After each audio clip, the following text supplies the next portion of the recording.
বাংলাদেশ যদি আবার কোনো ক্রান্তিকাল অতিক্রম করতে হয়, সেদিনও তারা আত্মগোপনে চলে যাবে এবং গুপ্ত রাজনীতি করে যাবে। কোনো ষড়যন্ত্র, কোনো কারচুপি ছাত্রদল বরদাস্ত করবে না। আজকে তারা এনসিপি হিসেবে আত্মপ্রকাশ করেছে, তারা বিভিন্ন সামাজিক যোগাযোগ মাধ্যমে স্পষ্ট করেছে যে এই ছাত্র সংগঠনের কারা কারা ছাত্রলীগের ব্যানারে থেকে সাধারণ শিক্ষার্থী এবং ছাত্র দলের নেতাকর্মীদের সাথে হামলার সাথে জড়িত। সোশ্যাল মিডিয়ায় নেগেটিভ তৈরি করা হয় যে 15.5 বছর তারা কৌশলে গুপ্ত এবং সুপ্ত রাজনীতি করে গিয়েছে, এটি নাকি তাদের খুব কৌশল।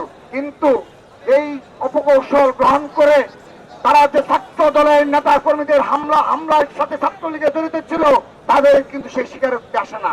সকল শিক্ষা প্রতিষ্ঠানে আমাদের উপর যতগুলো হামলা হয়েছে, আমরা তদন্ত এবং সাধারণ শিক্ষার্থীদের এবং পরবর্তীতে আজকে যারা এনসিপি হিসাবে আত্মপ্রকাশ করেছে, তারা বিভিন্ন সামাজিক যোগাযোগ মাধ্যমে স্পষ্ট করেছে যে এই ছাত্র সংগঠনের কারা কারা ছাত্রলীগের ব্যানারে থেকে সাধারণ শিক্ষার্থী এবং ছাত্র দলের নেতাকর্মীদের সাথে হামলার সাথে জড়িত, সেই নামগুলো উন্মোচিত হয়েছে।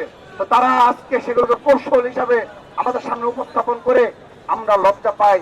আমরা মনে করি বাংলাদেশে আবারও যদি কোনো সংকটে উপনীত হয়, বাংলাদেশ যদি আবারও কোনো ক্রান্তিকাল অতিক্রম করতে হয়, সেদিনও তারা আত্মগোপনে চলে যাবে এবং গুপ্ত রাজনীতি করে যাবে। কিন্তু প্রকাশ্যভাবে একমাত্র লড়াই সংগ্রাম করবে সাধারণ শিক্ষার্থীদেরকে নিয়ে বাংলাদেশ জাতীয়তাবাদী ছাত্র দল।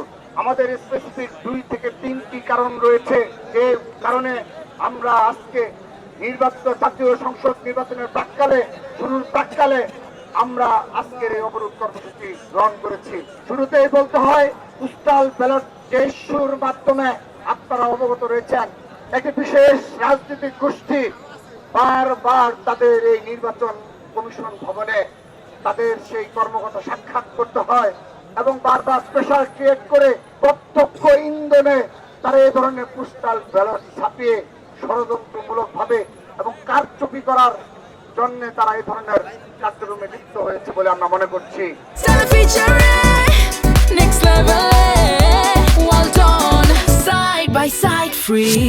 তাদের এই কারচুপি যেন জাতীয় সংসদ নির্বাচনে প্রভাব না করে, সেজন্য তাদেরকে দেখার আহ্বান জানাচ্ছি।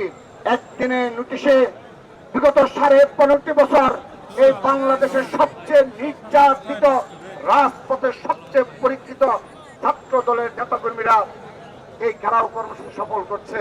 দেখে দেওয়ার অনুরোধ জানাচ্ছি, আপনারা সতর্ক হবেন। কোন ষড়যন্ত্র, কোন কারচুপি ছাত্র দল বরদাস্ত করবে না। বিগত 15.5 বছর অনেকে গুপ্ত সুপ্ত থেকে এবং ছাত্রলীগের নেতাকর্মীদের নিয়ে তারা 5 আগস্টের পর তারা আত্মপ্রকাশ করেছে।